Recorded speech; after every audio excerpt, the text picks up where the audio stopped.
Ayan na. Ayun pa yung mga ano, nyug. Tukutin mo pa. Para malinis lahat. Walang ano, basura. Yan mo ng mga nyug-nyug lang. Ito pa damo.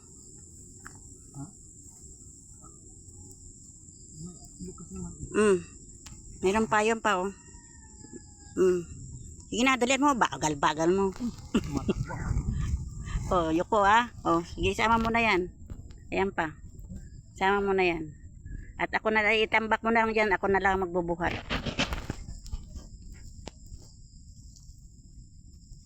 Yan. Yusin mo.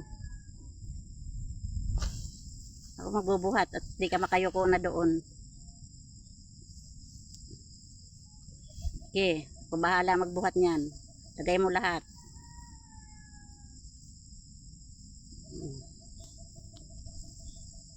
Tapos na. Maglinis. Magdamo. Okay na. Ilang, baka mahaba na yan. 13 pa lang. Sige. Okay na yan. Oh, ano, masakit na balakang mo? Okay na, mamahinga ka na. Thank you, Lord. Muugat ng galamay. Kailangan talaga ano yung kapasan, no? Gagapasin o dalos, no? Dalos. Dadamuhan. Oo, dadamuhan. Para yung mga ugat Matanggal para hindi na ulit tumubo. Matagal bago tumubo. para mga ugat ng kamote magkakalaman. Yun na nga. So ano na, kasama na din, di ba pag ganyang damuhan ano talaga yon, yung tanggal na ang ano, tanggal na ang mga ugat, di ba?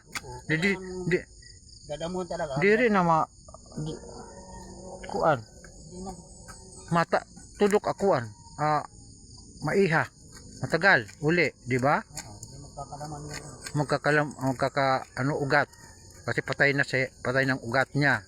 magkakalaman. Magkakalaman.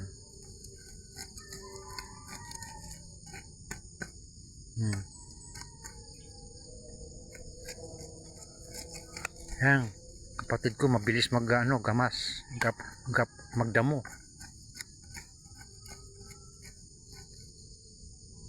Para ang tubo ng pananim malusog siya at mamumunga ng maganda, malalaki. Saka yung mga mais mamumunga ng malalaki yan pag malinis ang lupa hanggang sa paglaki niya. Parang tao, ang bata pag inalagaan, pag malaki malusog yan. Habang lumalaki lulusog siya, kaya maganda ang bunga niya.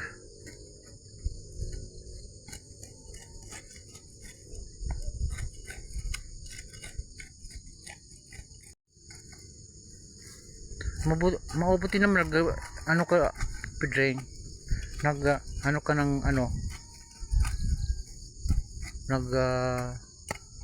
kabit ka ng mo sa kamay para hindi wala pa naman dito masyadong tubig panghugas.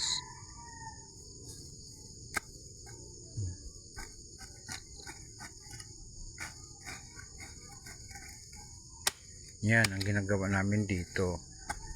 Kailangan ma-maintain ang mga tanim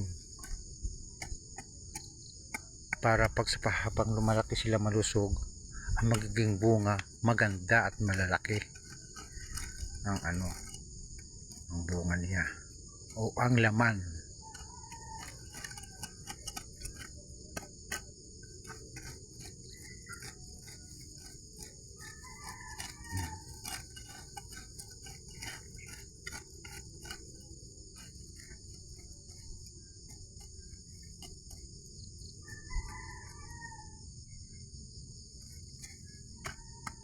Yan.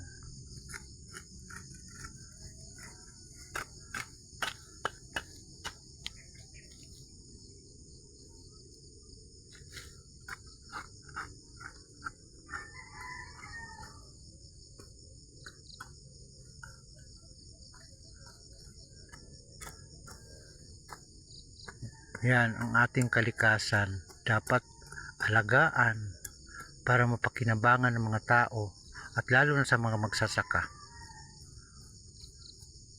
Kalikasan na galing sa ating may kapal, binigay sa atin dito sa ibabaw ng mundo.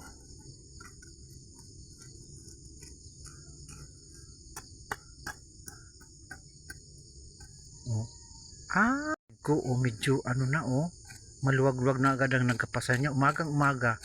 Ngayong oras ay mga 5:30 na ba, Pedring? Mga 5:30 na ng umaga. Oo. Habang wala pang araw at mainit, sinasamantalan niya dito paggapas sa umaga. Kasi mamaya mainit, pahinga na lang muna uli. Pagdating ng hapon, malamig-lamig na uli, saka uli papasok ng paggagapas. Kasi alam mo na, senior na rin naman kami. Kaya pag nakaramdam ng pagod, kailangan magpahinga. Saka naman uli pag medyo nawala na uli ang pagod. Itong trabaho ginagawa namin para makaiwas ng stress sa syudad. Dito walang stress dahil matutuwa ka sa mga pananim nga lumalaki ng lumalaki, pagkatapos mamumunga, magkakalaman, makakain pag mag-aani, tapos makakain syempre, kaya nga nagtatanim para makain ang mga kanyang mga laman o mga bunga.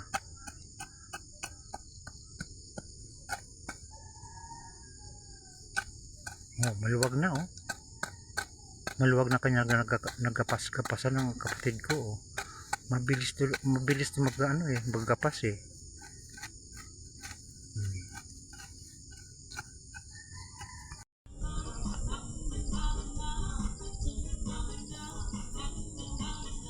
Enjoy lang kahit nasa farm.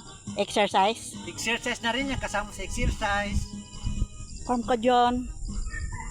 Tapos mamaya magbubong ka na ulit kami ng lupa. Ayan naka-assign sa'yo. Magtadtad ng lupa. Pipinuhin natin ng lupa. Yung camera mo nagsasalita tapos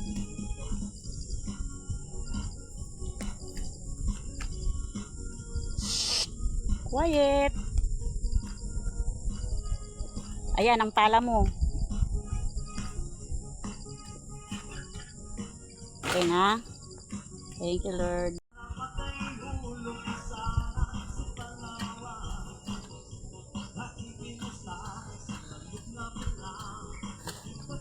Joy, tanggal stress. Diba? Kahit napapagod, walang stress.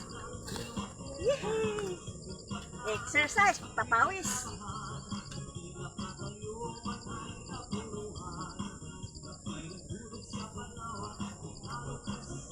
Matagal na pawis ko.